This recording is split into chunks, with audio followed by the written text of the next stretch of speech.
explicar lo que uno hace es de todo lo más difícil. Sí, explicarles los motivos que uno tiene, por qué usted hizo tal cosa. Ay, yo no sé, la verdad es que me tocó volver atrás. Es cuando me preguntan por qué hizo una serie, por qué hizo otra. Como me lo han preguntado mucho, yo ya tengo una especie de respuesta comodín. Dice, yo hice otra cosa, pero otra cosa y me quedo tan contento. Y después voy a pensar, es verdad y no es verdad, como nada en la vida es verdad ni es verdad.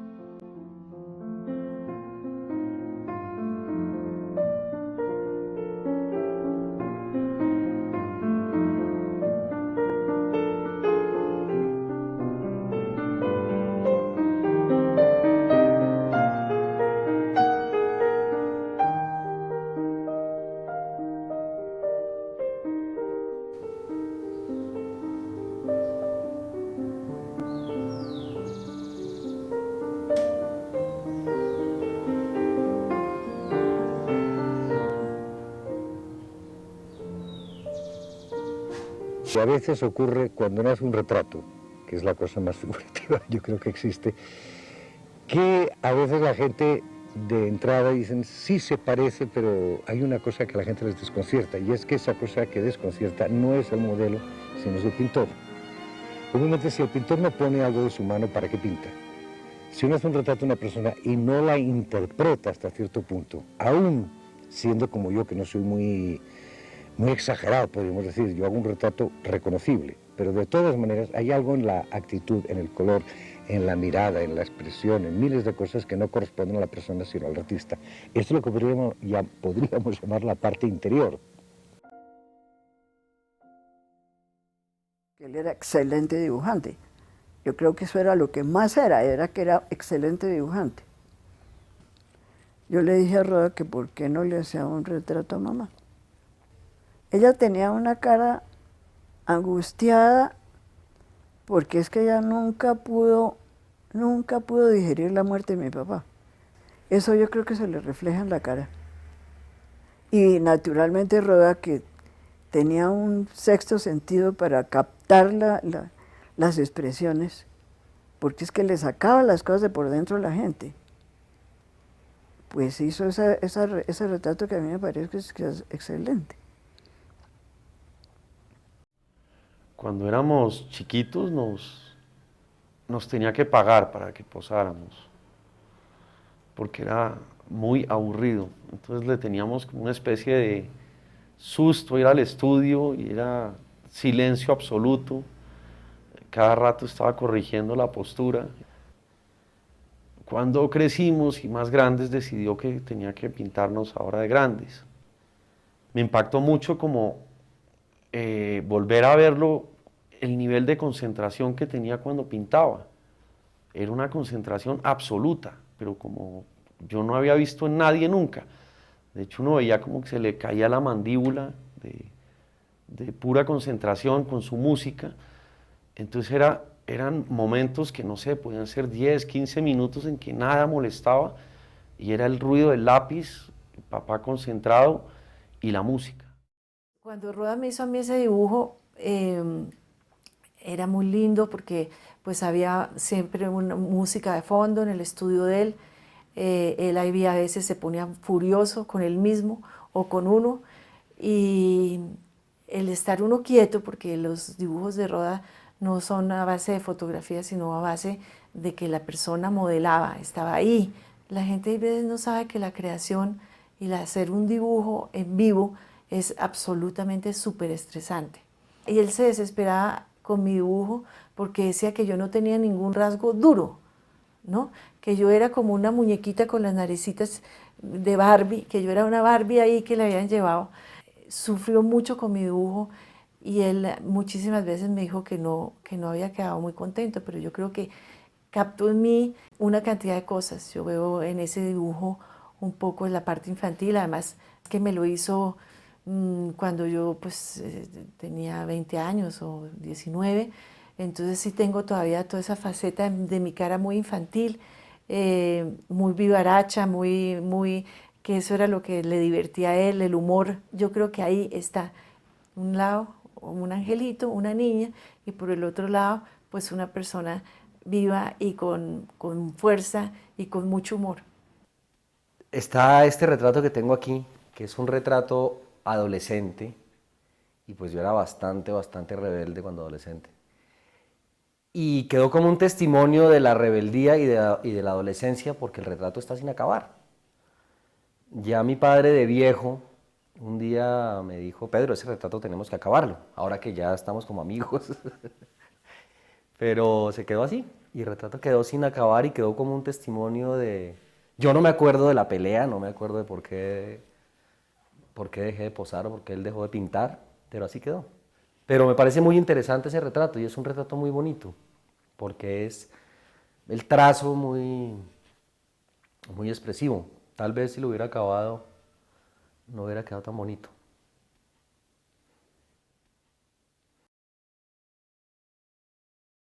Tío Toño me regaló ese retrato de cumpleaños, cumplía 14 años. Me preguntó qué técnica quería yo que él usara. Entonces yo le dije que yo quería el lápiz, porque había visto que recientemente empezaba a usar el lápiz y me gustaba muchísimo lo que había visto en lápiz. Me dijo, creo yo, que había hecho una buena elección.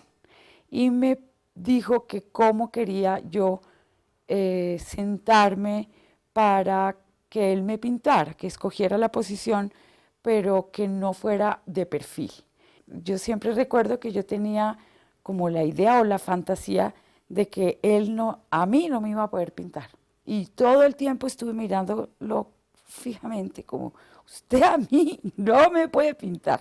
Me costó mucho trabajo acostumbrarme, porque me daba miedo verme, o sea que sí, me pintó y como que me pintó. Y me daba miedo que siempre los ojos me seguían. Siempre consideré que era un cuadro con una presencia un poco desafiante, pero al mismo tiempo hay como un dejo de tristeza que para ciertas cosas de mi vida fueron como premonitorias, como de una capacidad de visión muy aguda, que afortunadamente digamos que la tristeza ya se quedó atrás, o eso espero. Él trabajaba en la ciudad universitaria, que él llegó a vivir allá. Y allá tenían un estudio y trabajaba, pero Toño trabajaba mucho más, era en su habitación, en su cuarto. Era un gran dibujante, como todos sabemos, y más que todo, en esa época que yo me acuerdo, eran dibujos. Yo tengo un dibujo que hizo en esa época cuando estábamos comiendo en la casa de un amigo. Léger lo visitamos una noche con Roda, comimos allá y después en la conversación, después de la comida, mientras hablábamos y escribíamos los amigos en América, hizo un retrato Roda mío que mantengo yo aquí con todo el cariño que debe ser, y esa era la unión de Léger y Roda una noche después de comida. Eso es todo. Me acuerdo perfectamente que le dije a Roda, yo creo que me acuerdo literalmente: Toño, en esta ciudad hay dos clases de gente, los que tienen retrato tuyo y los que no tenemos. Y él me miró y me dijo: ¿usted nunca pidió? Y yo le dije: Toño, pues sí, claro. Y me dijo: bueno, ¿cuándo es tu cumpleaños? Le dije: el 28 de junio. Dice: vente el 20 de junio aquí al estudio y empezamos el retrato. Pero el retrato de Roda nunca es un retrato decorativo, nunca es un retrato que quiere quedar bonito en la sala, sino que es un retrato simple, con un trazo fuerte, muy a menudo a lápiz, muy a menudo sin color, y sobre todo busca dejar el alma de la persona retratada ahí expuesta. Ese es el gran mérito de los retratos de Roda. No retrata lo que uno ve, sino que retrata el alma. Y yo creo que uno, cuando se ve retratado por Roda, se reconoce mejor y se conoce mejor a sí mismo.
para Roda el dibujo era algo apasionante. Entonces, la forma de él poder lograr demostrar esa maestría que tenía él en el dibujo era por medio de los retratos. El dibujante es el lápiz y es el carboncillo, es la sutileza de los grises, dar todo eso que tiene el color, darlo en blanco y negro. Eso lo hacía a las mil maravillas.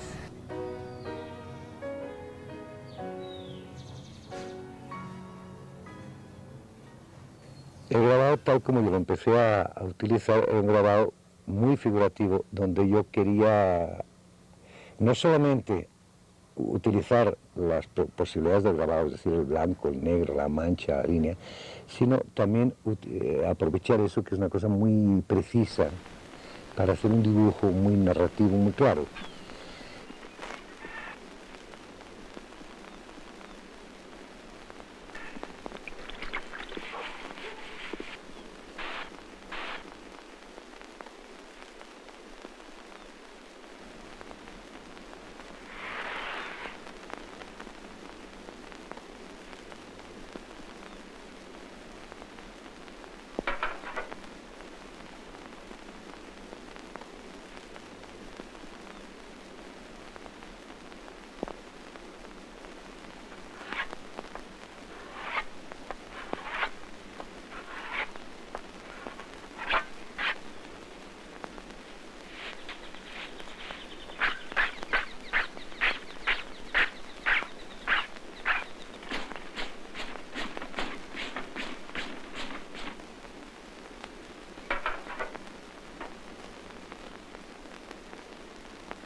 Fue un artista que se sumergió en las técnicas más clásicas del grabado, las más exigentes. El agua fuerte y el agua tinta son las técnicas que exigen un pensamiento muy racional y una espontaneidad sí en el momento de trazar, pero al mismo tiempo un pensamiento de composición, de peso visual, de volumen, de tono. Todo eso hay que calcularlo antes de hacerlo. El grabado no es coger un dibujo y pasarlo a una plancha, no, el grabado se crea en la misma plancha a medida que se va haciendo. Tú hacías un boceto, pero del boceto al final de la obra, a la imagen que vemos final, han pasado una serie de pruebas de estado que son fantásticas para ver cómo se construye una idea visual.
El grabado es como pintar, no es solamente dibujar, el grabado es dibujo unido a la pintura, por todos los medios tonos, por las veladuras y la esencia, digamos, del blanco y negro, de pronto lo centró, donde de pronto la mezcla de las figuraciones y la idea también de una abstracción por encima, que los grabados, los primeros son muy, muy figurativos, pero si ya vamos a los últimos, cuando él trabajó en España, ya hay un trabajo también mucho más abstracto, y yo creo que ahí es donde él de pronto regresa a la pintura con el abstracto, ¿no?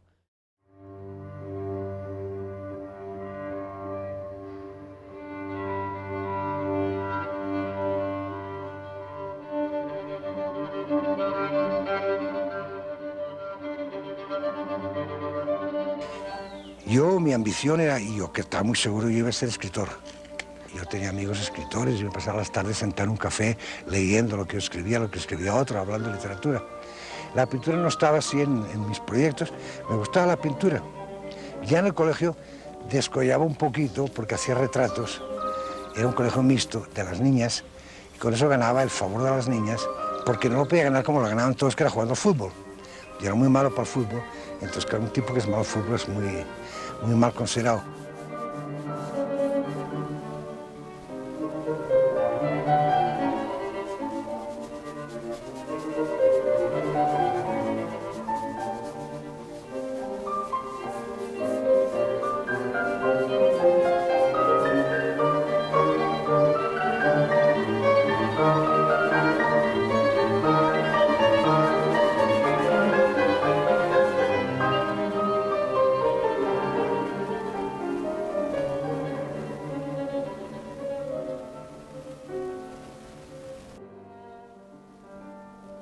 Yo llamé a un profesor que yo había tenido en la escuela más sana que viera mis cuadros. Cuando se me dijo, oye, tú, eso que haces tú es horroroso, eso es de cartón.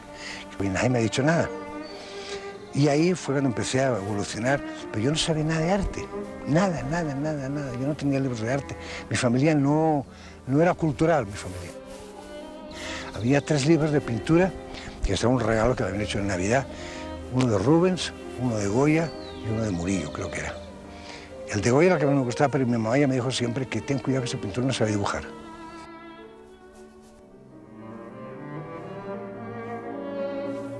Entonces, claro, a mí me empecé a pintar unos cuadros muy con pretensiones, muy de la pintura española de aquella época, de una especie de sub-Velázquez. Velázquez para mí era el símbolo de la lo llama la España eterna, es algo detestable. Entonces yo odiaba. Y fue un día, ya mayor, que viendo el retrato de Felipe IV a caballo, empecé a descubrir lo que era Velázquez, que era el color. Y a partir de ahí, adoración por Velázquez la que tengo.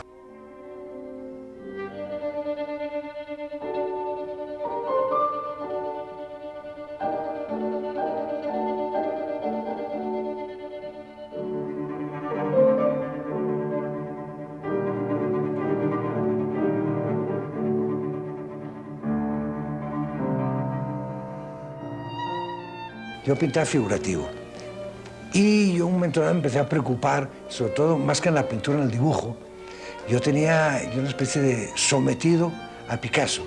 Un ojo era la solución que daba Picasso, no veía otra. Desgraciadamente no entendí demasiado bien a Picasso nunca.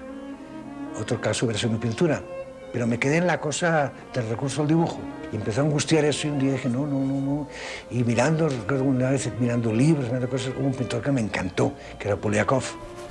Entonces la primera expresión que hice pintura abstracta era una cosa muy a lo Poliakov, lo veo ahora, unos grandes planos de color, contrastados así.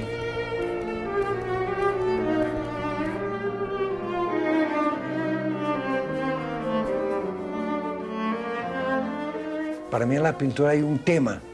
El hecho de que los cuadros no sean figurativos, ni tengan una relación directa con el tema, sí en la concepción total, en el mundo, en la manera de vivir con un cuadro, eso, por medio de series.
Sí, para mí la pintura es lo que tú puedes hacer en un cuadro.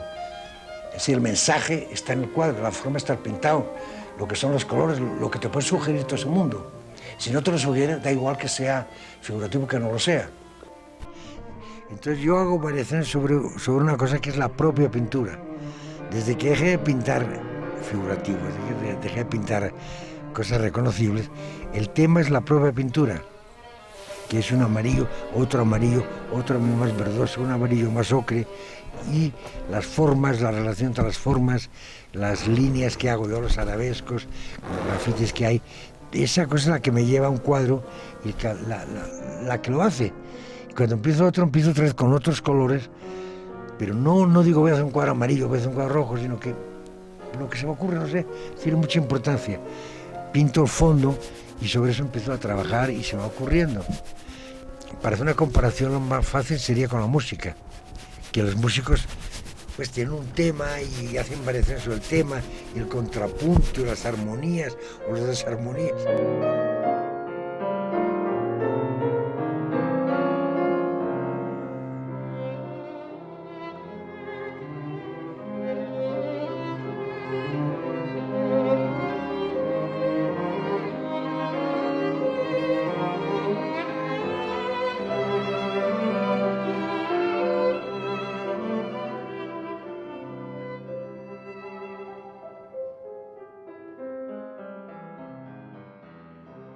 Él se explicaba muchas veces diciendo, ustedes han visto las pinturas de Velázquez, miren a Velázquez desde cerca, miren el vestido de las meninas en Velázquez. El vestido de las meninas de Velázquez ustedes lo miran desde lejos y es un vestido, mírenlo desde cerca. Un encaje no es un encaje, es una serie de manchas que podrían ser de Pollock o podrían ser de cualquier pintor abstracto. Entonces, el hecho mismo, la construcción pictórica misma sigue teniendo los mismos referentes, una construcción abstracta en sí. El dibujo era lo más, yo creo, lo más fuerte que él tenía, pero entonces él está en esa lucha tan terrible de la figuración y el abstracto, que en los dos lados él caminaba por la figuración y por el abstracto.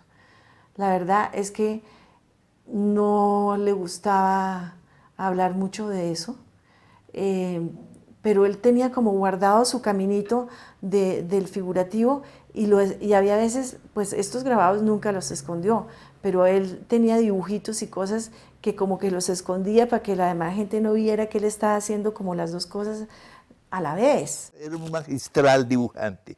Y yo le decía, Toño, pero por Dios, tu dibujo.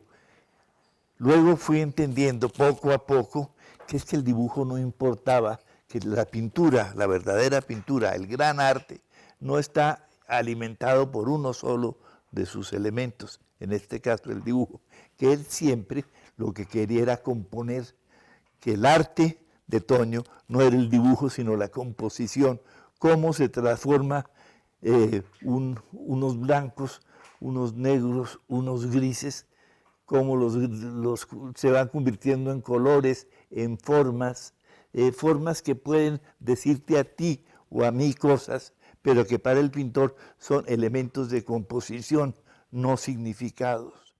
La imagen, el ver una cosa, el entender una forma o no entenderla, eso a la gente los desconcierta, sin darse cuenta que eso no tiene ninguna importancia. Es decir, uno puede ver un cuadro de Monet y uno puede ver un cuadro de Tiziano, y hay un momento dado para el pintor es lo mismo. Está viendo el color, está viendo cómo está puesto el color, qué se está haciendo con el color, qué se está haciendo con las formas. Así sea para narrar más, es decir, para hacer un retrato de un señor, podríamos decir el caso del Tiziano, donde la intensidad va de una manera, o en el caso de Monet que está narrando los juegos de luz sobre las cosas de la naturaleza.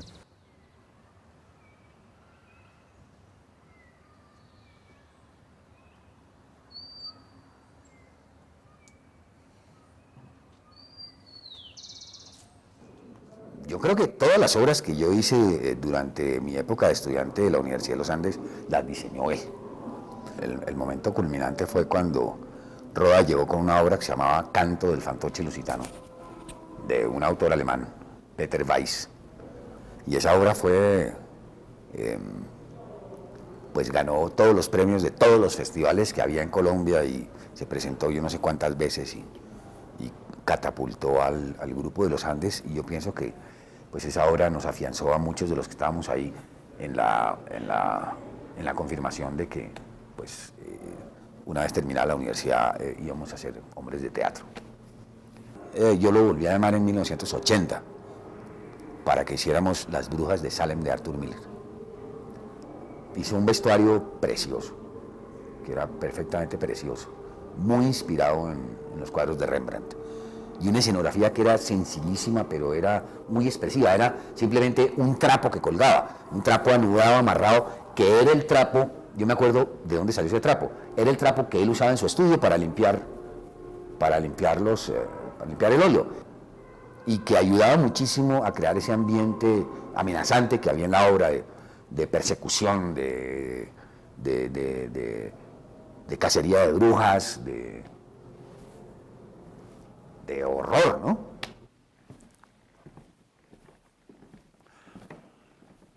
Bueno, estos son dos de los telones que pintó el maestro Roda para un espectáculo que hicimos en el año de 1982-83, que era Farsa y licencia de la reina castiza. Siempre que hacíamos una obra, Roda se metía con todo, hasta detalles como la iluminación, la música, el tono general. Él mismo pintaba las escenografías. Eso tiene que ver con que Roda era muy parecido a un personaje del Renacimiento, ¿no? Era un artista que tenía muchísimos intereses, y uno de sus intereses más sentidos era el teatro. Y yo creo que había algo en él de un hombre de teatro frustrado, ¿no? Roda era una persona, como todo artista, como todo pintor, pues una persona que se expresaba era en términos de imágenes. Y entonces él decía, la obra debe ser así, entonces hacía una mueca. Entonces los tipos deben llevar unos bigotes así y unos sombreros así. Más que ponernos a discutir conceptos, ¿no? Que eso no es interesante. Mi hermano, que era decano de esta Facultad de Arquitectura en los Andes, lo llamó para dirigir la Escuela de Arte. Entonces fue cuando Toño empezó a dirigir la Escuela de Arte acá. Y posteriormente tuvimos también esa misma relación porque yo fui decano acá más tarde, en el año 65, y él todavía estaba director de la escuela y trabajamos juntos durante un par de años que estuve yo aquí. Él le dio un gran impulso a la escuela, él fue el que prácticamente modernizó la escuela porque hasta ese momento era simplemente unas clases sueltas de pintura y escultura. Roda tuvo la inteligencia de conseguir los mejores profesores posibles. Se reunió un grupo de gente realmente notable, era gente que estaba llegando de afuera en ese momento, habían estudiado por fuera, estaban empezando a participar de la vida artística nacional en salones nacionales, exponiendo individualmente, y Roda los invitó a que dictaran clases. Este grupo de gente serían, por ejemplo, Carlos Rojas, Luis Caballero, Santiago Cárdenas, Juan Cárdenas, el maestro Humberto Giangrandi, Olga de Amaral. Era realmente un grupo de gente muy entusiasta y muy llena de ideas y muy llena de ganas de hacer una escuela de arte seria que no existía. Yo me di cuenta que él era un maestro ya vieja, porque cuando era joven fui alumna de él. Más que todo lo que yo sentía y percibía de él era sus emociones y su calidez humana y su entrega como docente a sus alumnos. Él era como un papá para nosotros y nos enseñó a ver, nos enseñó a sentir, nos despertó como los sentidos. Primero que todo era un ser sin ningún protocolo, era un ser al cual se accedía directamente y que siempre tuvo con una relación con nosotras muy directa, muy inmediata.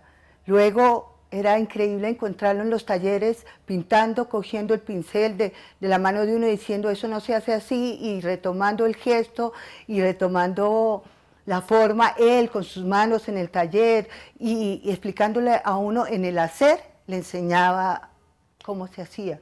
Es una cosa que ningún otro maestro tuvo conmigo en la vida, y creo que muy poco hoy en día tienen ese tipo de métodos de enseñanza. O sea, generalmente se teoriza alrededor del arte, pero no se ve la práctica. Lo que más me parecía que nos enseñaba, y siempre se lo dije a él y se lo agradecí, pues fuera de ser el magnífico artista que es y que nos enseñó cómo manejar la vida de un artista. Él nos enseñó ser artistas, no solamente pintar y dibujar. También él hablaba muchísimo, para ser un buen pintor se necesita tener una vida rica. ¿Rica en qué? Intelectualmente, en ir al cine, en leer un libro, en comerse un buen plato, en querer a alguien. Tenía eso en su filosofía. Y que esa vida es la que después nos hace producir lo que nosotros queremos.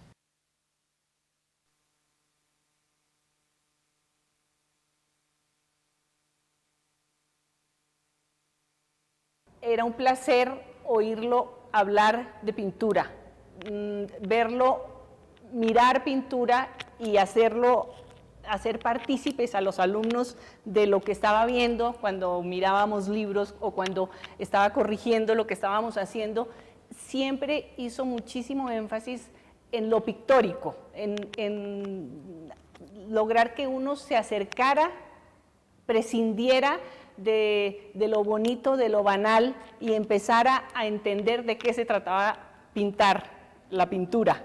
Así como había momentos como de ejercicios muy académicos en donde había que hacer las cosas muy bien hechas, también había ejercicios totalmente locos, libres, en donde participábamos todos, o Roda de pronto narraba pedazos del libro que se estaba leyendo o de la película que había visto la noche anterior, y entonces en torno a eso se generaba un ejercicio específico.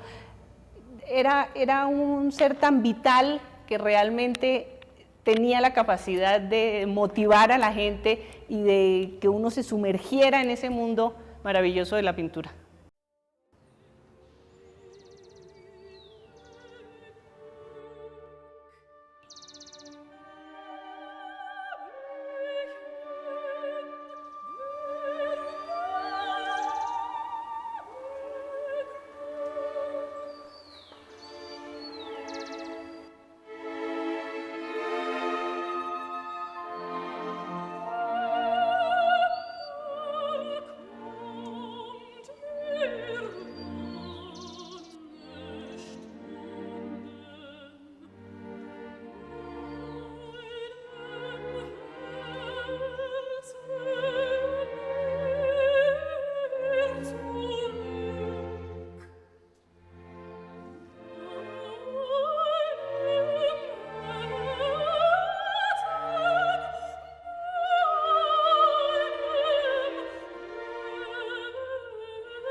¿Qué había en la paleta?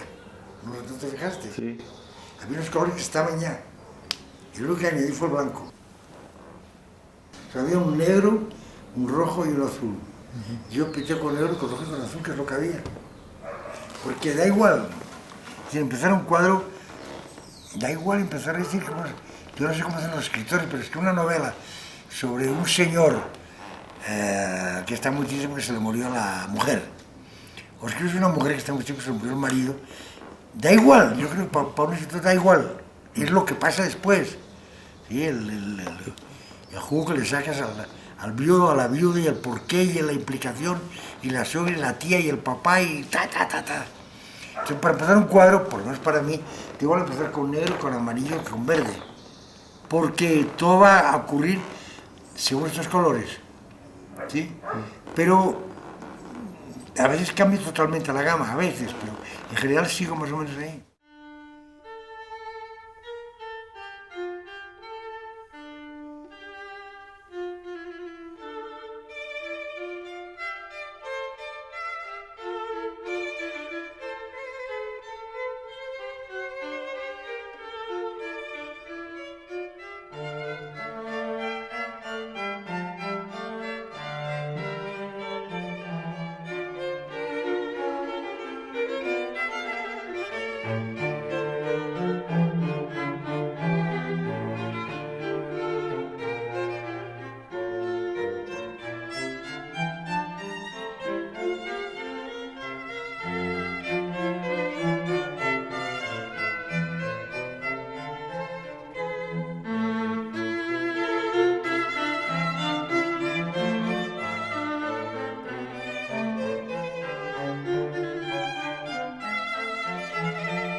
cada día me gusta más el mundo real.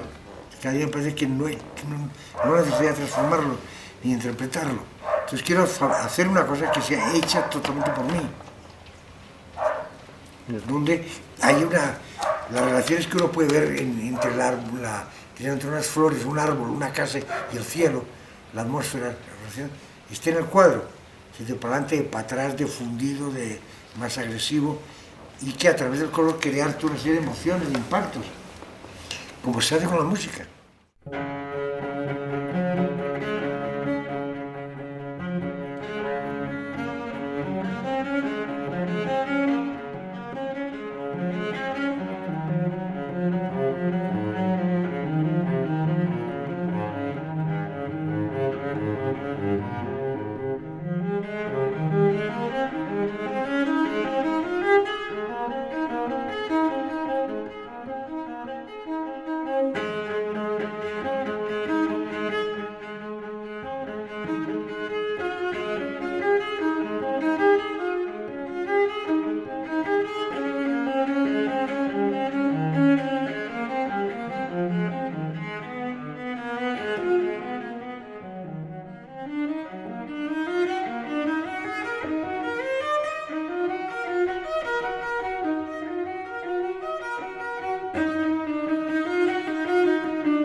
Cuando un cuadro te interesa es porque tiene una serie de componentes complicados que van más allá de la representación de algo, ¿sí? O de una composición más o menos banal o bonita, hacia algo que es, podríamos llamar como, no sé cómo explicarte ahora, como una razón de ser.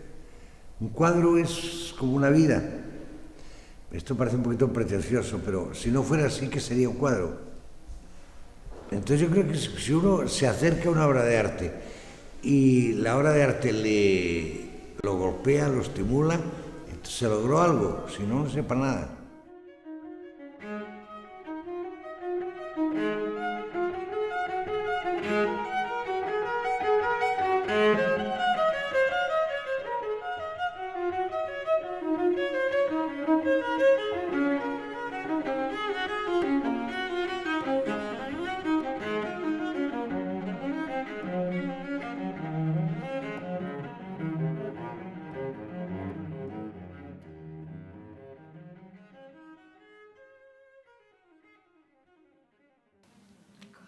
Dadivoso con lo poco o mucho que tuviera y calculador como él solo, encantador, simpático, alegre, complaciente, conquistador.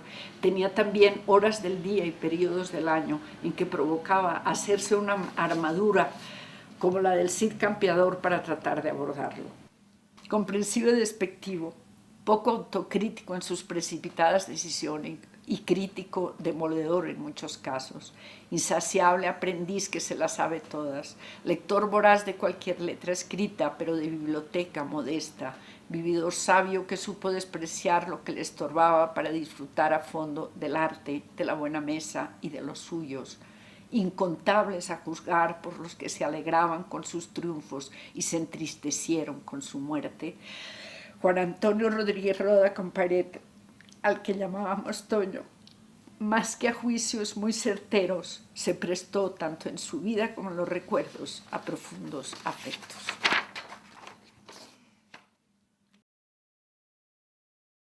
Cuando María me dijo que, bueno, que tenían pensado un homenaje a Antonio, pues yo, no sé, no tuve ni necesidad de decirle que donde quiera, cuando quiera y como quiera, ¿no? Incluso si había que venir a Nado, pues hubiera venido a Nado, ¿no? Porque la amistad es algo es un diamante ahí que está y que permanece en ti, y si permanece es que la hubo y esto es para siempre, ¿no? Tú no puedes volver atrás, porque la vida ya te empuja como un aullido interminable, interminable. Te sentirás acorralada, te sentirás perdida sola, tal vez querrás no haber nacido, no haber nacido. Pero tú siempre acuérdate de lo que un día yo escribí pensando en ti, pensando en ti, como ahora pienso. La vida es bella, ya verás, como a pesar de los pesares, tendrás amigos, tendrás amor, tendrás amigos. Un hombre solo, una mujer, así tomados de uno en uno, son como polvo, no son nada, no son nada. Entonces siempre acuérdate de lo que un día yo escribí pensando en ti, pensando en ti.